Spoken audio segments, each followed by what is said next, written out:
mon Dieu, le méchant Bowser Jr. Kitty-kun, tu es arrivé trop tard. J'ai déjà rallié tous les gantelets de l'infinité. Qu'est-ce que tu comptes faire? Oh non! Vite, il faut que j'aide! Il faut appeler Arui Senpai! T'es au courant que ça tourne? Oh! Oh, fuck! Bienvenue dans l'absurde zone! Tu peux y aller. Je peux y aller, t'es sûr? Oui, tu peux y aller. C'était un piège! Aujourd'hui est une chronique très spéciale, car contrairement aux autres chroniques, aujourd'hui je n'aborde pas le sujet d'une œuvre, mais le sujet d'un personnage. Ludo, tu m'as fait venir ici, puis tu m'as même pas dit c'était pourquoi. Je t'ai pas dit c'était pourquoi? Non? Oh! Comme vous pouvez vous en douter, le personnage que je vais vous présenter aujourd'hui est quelque peu absurde. Ta gueule avec cette blague! Sans plus de présentation, le personnage abordé aujourd'hui est Deadpool! Yes! Tu m'as fait venir juste pour ça. Le personnage de Deadpool a été créé originellement en tant que super vilain dans les comics Marvel par Fabian Nicieza. Nicieza, je suis pas sûr de comment on le prononce. Ainsi que par Rob Liefeld. Liefeld, je sais pas non plus comment ça se prononce. Je peux-tu sortir? Oui.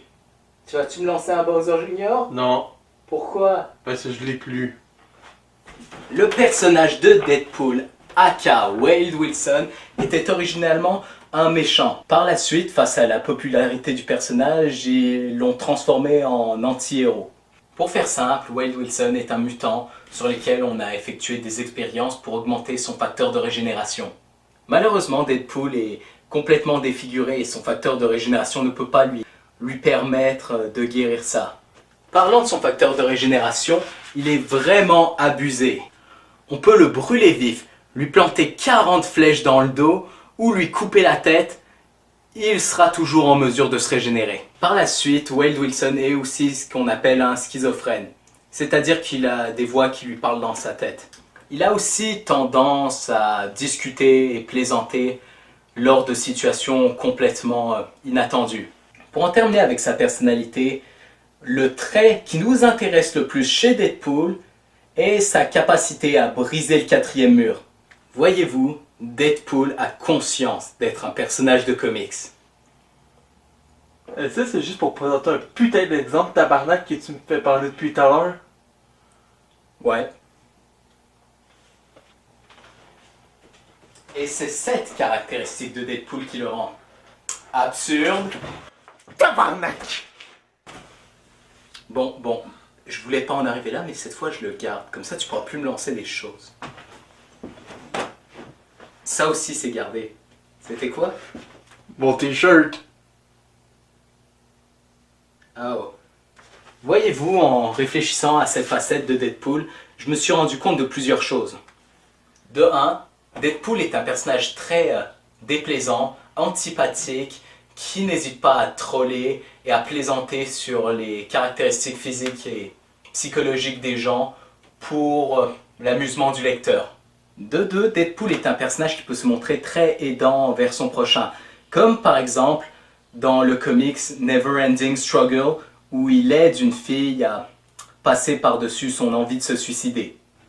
De 3, Deadpool est un personnage qui se considère comme non-genré et qui a une orientation sexuelle plus ou moins épanouie. What the fuck, épanoui? Enfin, je veux dire, il baisse quand même avec la mort. Et de 4, Deadpool est un personnage qui brise le quatrième mur. Sérieusement? Oui.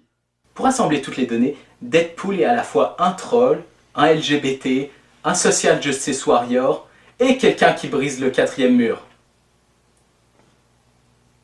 Attends, est-ce que t'es en train de me dire que ta vidéo fait du sens? Ouais. Vous l'aurez deviné, que le personnage de Deadpool vous soit complètement antipathique ou que vous l'adoriez est simple. Car Deadpool n'est nul autre que la représentation de Marvel de l'Internet. Ta gueule. J'espère que ce 4e épisode de l'Absurde Zone vous aura plu. C'était Ludovic Landry et n'oubliez pas, restez absurde! Ta gueule! Oh, fuck!